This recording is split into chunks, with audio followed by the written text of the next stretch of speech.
a new lesbian story. The officer and the woman she couldn't let go. Lesbian love story. The call came through at 2:13 in the morning, and Officer Maya Chen knew before she even arrived at the bridge that this one would be different. The woman standing on the wrong side of the railing had dark hair whipping in the wind. Her white dress pressed against her thin frame like a ghost ready to disappear into the night. Maya's hand trembled as she radioed for backup, but something in her chest told her there wasn't time to wait. She approached slowly, her boots barely making a sound on the concrete, and when the woman turned to look at her, Maya felt her heart stop. Those eyes, deep brown and filled with an ocean of pain, held something Maya recognized because she had seen it in her own reflection for years. This wasn't just another call. This was the moment everything would change. Maya had been a police officer for 6 years, and in that time she had talked down dozens of people from various edges of despair. She had learned to keep her voice steady, her emotions locked away, and her professional distance intact. But as she stood there on that bridge, watching the stranger balance between life and death, all of her training seemed to evaporate into the cold night air. The woman's name was Elena Rodriguez, and Maya would learn this only after she managed to convince her to climb back over the railing, only after she wrapped her own jacket around Elena's shaking shoulders, only after she sat with her in the back of the ambulance and held her hand while the paramedics checked her vital signs. Elena didn't speak much that night, but her grip on Maya's hand was so tight it left marks that lasted for days. Maya should have handed the case over to the crisis intervention team and moved on to her next call. That was protocol. That was what she had always done before. But something about Elena haunted her in the days that followed. She found herself calling the hospital to check on her status, claiming it was for her report. She volunteered to be the one to do the follow-up welfare check 3 days later, driving to the small apartment on the east side of town where Elena lived alone. When Elena opened the door, she looked different in the daylight, less like a ghost and more like a real person, though the sadness in her eyes remained. She invited Maya in for coffee, and they sat at a small kitchen table covered with unopened mail and cold cups of tea. Elena spoke slowly, carefully, as if each word cost her something precious. She talked about losing her job, about her family disowning her when she came out 2 years ago, about the girlfriend who had left her for someone else, taking not just her heart but also her sense of worth. Maya listened without judgment, without offering empty platitudes about how things would get better or how much she had to live for. Instead, she simply sat there and bore witness to Elena's pain. And somewhere in that quiet kitchen, a connection formed that neither of them expected. Before Maya left that day, she did something she had never done before. She gave Elena her personal cell phone number and told her to call if she ever felt that darkness creeping in again. Elena took the paper with the number written on it and held it against her chest like a talisman. Maya told herself she was just being thorough, just being a good officer. But deep down she knew it was something more. The first text came 3 days later. Elena had sent a simple message thanking Maya for checking on her, for not treating her like she was broken or crazy, for seeing her as a human being when she had forgotten how to see herself that way. Maya responded, and then another text came and another, until they were talking every day. The conversation started superficial, discussing the weather or sharing funny stories about their days. But gradually they deepened. Elena talked about her dreams of becoming a photographer, about how she used to see beauty everywhere until the world became too heavy to bear. Maya found herself opening up too, sharing things she had never told anyone. She talked about growing up in a strict traditional family, about hiding who she really was for so many years, about the loneliness that came with wearing a uniform and a mask every single day.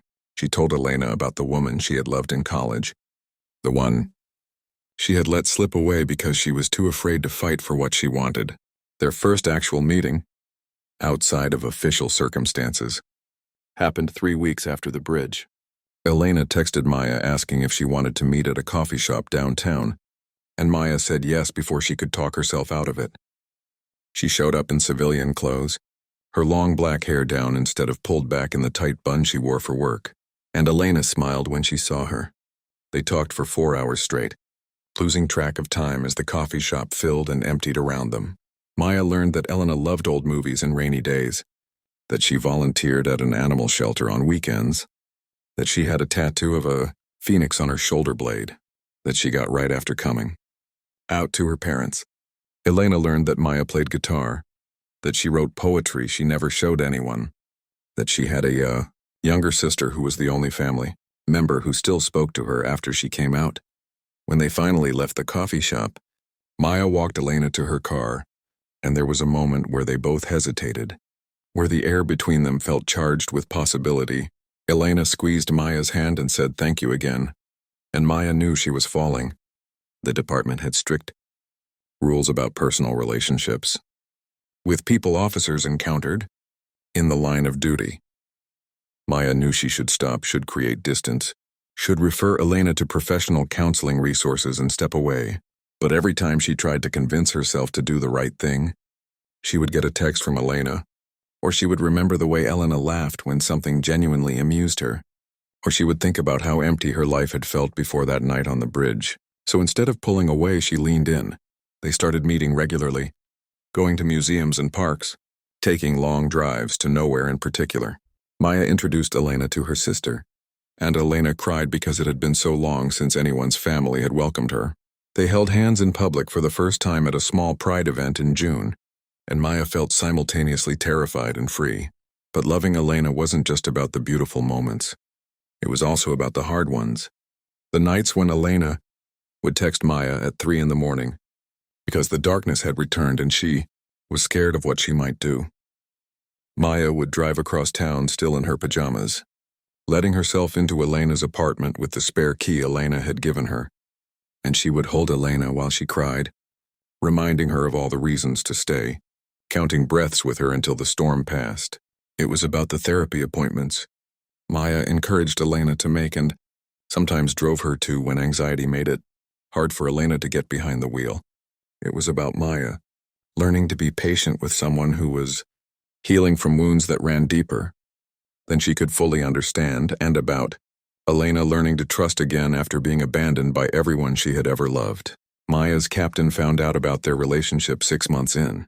Someone had seen them together at a restaurant, holding hands across the table, and reported it through official channels.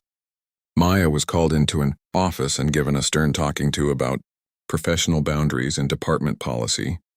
She was told she needed to end the relationship or face disciplinary action. Maya sat there listening, her hands clenched in her lap. And for the first time in her career, she considered walking away from the job she had dedicated her life to. That night she told Elena what had happened, expecting Elena to tell her it wasn't worth it, that Maya should protect her career, that they could go back to being strangers. But instead, Elena took Maya's face in her hands and said that if the department couldn't see the difference between exploitation and genuine connection, between crossing a line and following your heart, then maybe it wasn't the right place for Maya anymore. If this story is touching your heart right now, if you believe in love that defies the odds and in finding light in the darkest places, please take a moment to like this video and share it with someone who needs to hear it. Your support helps us continue sharing these important stories of love and resilience, and it means everything to us. Thank you for being part of this community. Maya requested a transfer to a different precinct to resolve the conflict of interest. It meant a longer commute and leaving behind the team she had worked with for years, but it was worth it.